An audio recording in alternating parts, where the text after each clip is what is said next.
Hello, నేను మీ CS రావు. వివి లక్ష్మీనారాయణ ఆయన జై భారత్ పార్టీని పెట్టారు.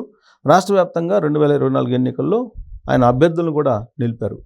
కానీ ఆయన పార్టీకి వచ్చినటువంటి ఓట్ బ్యాంకుని చూస్తే కేఏ పాల్ కన్నా తక్కువ వచ్చాయని చెప్పేసి సెటైర్లు వేస్తూ సోషల్ మీడియాలో కొన్ని పోస్టులు కూడా వైరల్ అయ్యాయి. అయినంత మాత్రం చేత వివి లక్ష్మీనారాయణని మనం తక్కువ చేసి చూడటానికి అవకాశం లేదు. ఆయన ఒక ఐపీఎస్ ఆఫీసర్, సిబిఐ మాజీ డైరెక్టర్గా పనిచేశారు.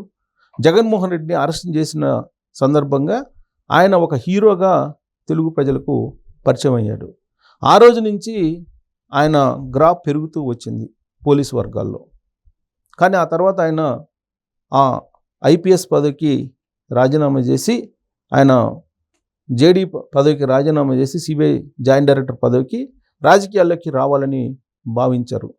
ఎప్పుడు 2019 ఎన్నికల ముందు ఆయన రకరకాల ప్రయత్నాలు చేశారు ప్రధానమైనటువంటి పార్టీల్లో చేరడానికి. కానీ ఏ పార్టీల్లో కూడా ఆయన చేరలేకపోయారు. అప్పట్లో 2019లో చివరికి జనసేన పార్టీలో చేరారు. జనసేన పార్టీలో చేరి విశాఖపట్నం నుంచి ఆయన పోటీ చేశారు. పోటీ చేసి ఆయన గౌరవప్రదమైనటువంటి ఓట్ బ్యాంక్నే సంపాదించుకోగలిగారు. దాంట్లో ఎలాంటి సందేహం లేదు. అది తన సొంత బలంగా ఆయన భావించడమే ఆయన చేసినటువంటి ఒక మిస్టేక్ అని చెప్పి అనుకోవచ్చు. పప్పులో కాలేశారని చెప్పి అనుకోవచ్చు.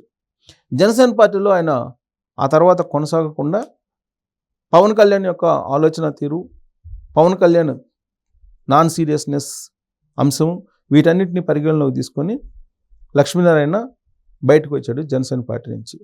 ఆ తర్వాత కొన్ని రోజుల పాటు వైఎస్ఆర్ కాంగ్రెస్ పార్టీలో చేరతారని ప్రచారం జరిగింది.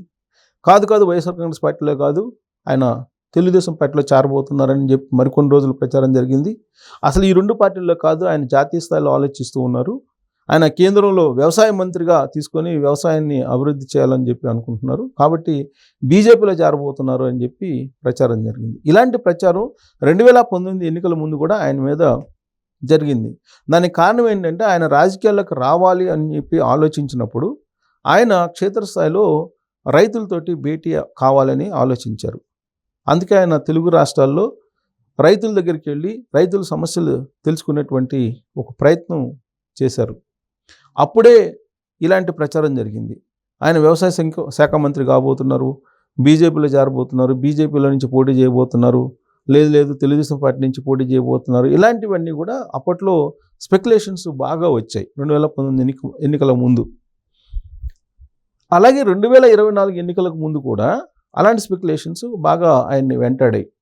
అయితే ఆ సీన్ కట్ చేస్తే ఆయన జై భారత్ అనేటువంటి ఒక పార్టీని పెట్టారు. పెట్టి ఆ పార్టీ నుంచి అభ్యర్థులను రాష్ట్ర వ్యాప్తంగా నిలిపి ఆయన ఏదో ఒక సంచలనం సృష్టించాలి, లేదంటే ప్రజాసేవ చేయాలి అనేటువంటి ఒక ఆలోచన అయితే చేశారు. ఆయన ఆలోచనను మనం తప్పుపట్టలేం. అయితే ఆయనకున్నటువంటి స్ట్రెంత్ ఎంత, ప్రజల్లో ఆయనకు ఉన్నటువంటి ఆదరణ ఎంత, అసలు కొత్త పార్టీ పెడితే సక్సెస్ కాగలమా, ఆంధ్రప్రదేశ్లో రాజకీయ శూన్యత అసలు ఎంత ఉంది, వీటి మీద పూర్తి అవగాహన లేకుండా ఆయన పార్టీని పెట్టారు. ఆ పార్టీ తరఫు నుంచి అభ్యర్థుల్ని పోటీ చేయించారు. 100 కంటే తక్కువ వచ్చినాయి అభ్యర్థులకి. అసలు ఆ పార్టీ ఒకటి ఉంది అని కూడా ఆంధ్రప్రదేశ్ ప్రజలు గుర్తించలేదు. ఇలాంటి సందర్భంలో అసలు వివి లక్ష్మీనారాయణ స్ట్రెంత్ ఎంత, వివి లక్ష్మీనారాయణ సమాజంలో ఏ వర్గం ఆయన ఆకర్షిస్తుంది అనే దాని మీద ప్రశ్న వేసుకుంటే కనుక ఆయనకి ఏ వర్గం నుంచి ఆదరణ లేదు, అలాగే ఏ ఏజ్ గ్రూప్ నుంచి కూడా ఆదరణ లేదు. కేవలం ఆయన చెప్పేటువంటి కొన్ని మాటలు సోషల్ మీడియాలో వింటారు తప్పితే ఓట్లు మాత్రం వెయ్యరు అనేది 2024 ఎన్నికల్లో అర్థమైంది. ఆయనకు ఉన్నటువంటి గౌరవం ఇప్పుడు రాజకీయాల్లో మరింత తగ్గింది అని చెప్పి చెప్పుకోవాలి. ఎందుకంటే 2019 ఎన్నికల్లో ఆయన గౌరవప్రదమైన ఓట్ బ్యాంక్ను జనసేన నుంచి పోటీ చేసి సంపాదించుకున్నారు. కానీ ఆయన సొంత పార్టీ నుంచి ఇప్పుడు పోటీ చేసి ఆయన దారుణమైనటువంటి డిపాజిట్లు కూడా రాకుండా, డిపాజిట్లు కూడా గల్లంతా అయిన పరిస్థితికి వెళ్ళిపోయాడు ఆయన. సో దీంతో జయప్రకాష్ నారాయణ ఏ విధంగా ఫీల్ అయ్యారో, అట్లీస్ట్ జయప్రకాష్ నారాయణ ఒకసారి ఎమ్మెల్యే కాగలిగారు. ఆ తర్వాత ఆయన పార్టీని రన్ చేయలేకపోయారు. అట్లీస్ట్ 2% ఓట్ బ్యాంక్ అలా ఉండేది అప్పుడు లోక్సత్తా పార్టీకి. కానీ ఆ తర్వాత రాజకీయాల్లో మనుగడ సాగించలేము, రాజకీయాలు చేయలేము ఇప్పుడున్నటువంటి సిచ్యువేషన్లో అనేది ఒక అధ్యయనం చేసుకొని ఆయన అవలోకనం చేసుకొని ఆయన వెనక్కి తగ్గారు, రాజకీయాల నుంచి వైదొలిగారు. కానీ లక్ష్మీనారాయణ అలాంటి అవలోకనం చేసుకోవట్లేదు. అలాంటి అవలోకన చేసుకోకుండా ఆయన రాజకీయ పార్టీని కొత్తదాన్ని పెట్టడం, ఆ తర్వాత ఆయన ప్రజల్లోకి వెళ్ళడం, ఇవన్నీ కూడా చూసాం. వాస్తవంగా ఆయన ధైర్యం ఏంటంటే 2024 ఎన్నికల్లో కొత్త పార్టీ తరఫు నుంచి పోటీ చేయడానికి విశాఖ ఉక్కు ప్రైవేటీకరణ అనేటువంటి అంశాన్ని సవాల్ చేస్తూ ఆయన ఉద్యమాలు చేయాలని చెప్పి అనుకున్నారు. అందుకే కేఏ పాల్ తోటి కూడా కలిశారు. కేఏ పాల్ ఆయన ఇద్దరు కలిసి ఒక ప్రెస్ మీట్ కూడా పెట్టడం జరిగింది. కేఏ పాల్ దాన్ని కోర్టులో కూడా వేశారు, సవాల్ చేస్తారు, ప్రైవేటీకరణను సవాల్ చేస్తూ ఆయన న్యాయ పోరాటం చేస్తున్నారు.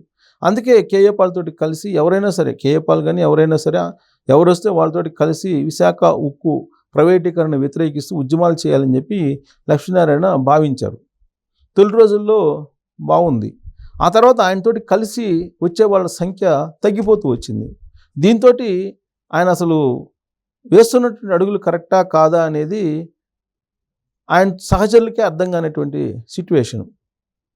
అలాంటి సందర్భంలో ఆయన ఏదో ఒక పార్టీ తరఫు నుంచి కనుక పోటీ చేసినట్టయితే ఆయన ఎంతో కొంత గుర్తింపు ఉండేది. కానీ ఆయన గురించి ఆయన ఎక్కువగా ఎక్స్పెక్ట్ చేసుకున్నారు. సహజంగా ఎవరైనా చేసుకుంటారు, అది ఎవరి గురించి వాళ్ళు తనకున్నటువంటి ఇమేజ్ వేరు అనేది భావిస్తూ ఉంటారు. కానీ ఐపీఎస్గా చాలా కాలం పాటు పనిచేసి జాయింట్ డైరెక్టర్గా సిబిఐలో చేసి జగన్మోహన్ రెడ్డిని అరెస్ట్ చేసి ఒక హీరోగా తెలుగు ప్రజలకు కనిపించినటువంటి లక్ష్మీనారాయణ స్ట్రెంగ్త్ ఎంత అనేది 2024 ఎన్నికల్లో కనిపించింది. సో ఇప్పుడు లక్ష్మీనారాయణ పైన వేటు, ఇంకా ఆయన పార్టీని పెట్టుకొని దాన్ని రన్ చేయాలనేటువంటి ప్రయత్నం చేస్తారా, లేదంటే దాన్ని డిస్క్లోజ్ చేసి ఇప్పుడున్నటువంటి పార్టీల్లో ఆయన కొనసాగే అవకాశం ఉందంటే, తాజాగా వినిపిస్తున్న సమాచారం ఏంటంటే ఆయన కాంగ్రెస్ పార్టీ వైపు చూస్తున్నారు, కాంగ్రెస్ పార్టీలో చేరేటువంటి అవకాశం ఉంది అనేది ఒకటి ఇప్పుడు వినిపిస్తుంది. ఇప్పటికే షర్మిల లక్ష్మీనారాయణతో టచ్లోకి వెళ్ళారు, లక్ష్మీనారాయణని కాంగ్రెస్ పార్టీలోకి ఆహ్వానించేటువంటి అవకాశం ఉంది అనేది ఒకటి వినిపిస్తుంది. ఎందుకంటే లక్ష్మీనారాయణ ఏదైతే డిమాండ్స్ చేస్తున్నారో, లక్ష్మీనారాయణ ఆలోచన విధానం ఏ విధంగా ఉందో దానికి సమాంతరంగా కాంగ్రెస్ పార్టీ యొక్క అభిప్రాయాలు, ఆంధ్రప్రదేశ్కి కాంగ్రెస్ పార్టీ ఇచ్చినటువంటి హామీలు ఉన్నాయి అనేది ఆయన భావన. అందుకే షర్మిల లక్ష్మీనారాయణను కాంగ్రెస్ పార్టీలోకి ఆహ్వానించడానికి సిద్ధమయ్యారు. సో లక్ష్మీనారాయణ గ్రీన్ సిగ్నల్ ఇస్తే కాంగ్రెస్ పార్టీలో ఆయన ఎంటర్ అయ్యే అవకాశం ఉంది, కాంగ్రెస్ పార్టీ కండువా కప్పుకునేటువంటి అవకాశం ఉంది. కాంగ్రెస్ పార్టీ 2029 నాటికి బలోపేతం కావాలి ఆంధ్రప్రదేశ్లో అనేది వాళ్ళ టార్గెట్. దాంట్లో భాగంగా లక్ష్మీనారాయణ లాంటి వాళ్ళని, కొత్త వాళ్ళని పార్టీల్లోకి ఆహ్వానించి పార్టీని స్ట్రెంథన్ చేయాలి అనేటువంటి ఒక ఆలోచన చేస్తూ ఉన్నారు. ఆ మేరకు ఢిల్లీకి వెళ్ళినటువంటి షర్మిలకు కూడా చర్చలు జరిపినట్టు తెలుస్తుంది ఢిల్లీ కాంగ్రెస్ పార్టీ పెద్దలతోటి. సో కాబట్టి లక్ష్మీనారాయణకి తెలుగుదేశం పార్టీ డోర్స్ క్లోజ్ అయిపోయినాయి, వైఎస్ఆర్ కాంగ్రెస్ పార్టీ డోర్స్ ఎప్పుడో క్లోజ్ అయిపోయినాయి, జనసేన మళ్ళీ తీసుకునేటువంటి పరిస్థితి లేదు. ఒక ఆప్షను ఇప్పుడు కాంగ్రెస్ పార్టీ ఉంది. సో బీజేపీలోకి ఆయన వెళ్ళినా కానీ బీజేపీ లోడ్ అయ్యి ఉంది వైజాగ్లో. కాబట్టి కాంగ్రెస్ పార్టీ ఆయనకి డోర్స్ తెరిచింది. కాబట్టి కాంగ్రెస్ పార్టీలోకి ఆయన వెళ్ళే అవకాశం ఉంది. ఆయన పార్టీని కాంగ్రెస్ పార్టీలో విలీనం చేసే అవకాశం ఉందని చెప్పి ఇప్పుడు తాజాగా జరుగుతున్నటువంటి పొలిటికల్ చర్చ. సో లక్ష్మీనారాయణ ఆయన పార్టీని కొనసాగించాలా, లేదంటే ఆయన ఏదో ఒక పార్టీలో విలీనం చేసి ఆయన వెళ్ళాలా, కాంగ్రెస్ పార్టీలో విలీనం చేసి వెళ్తే బెటరా, లేదంటే బీజేపీ వైపు వెళ్తే బెటరా అనే దాని మీద మీ అభిప్రాయం తెలియజేయచ్చు. Thank you very much.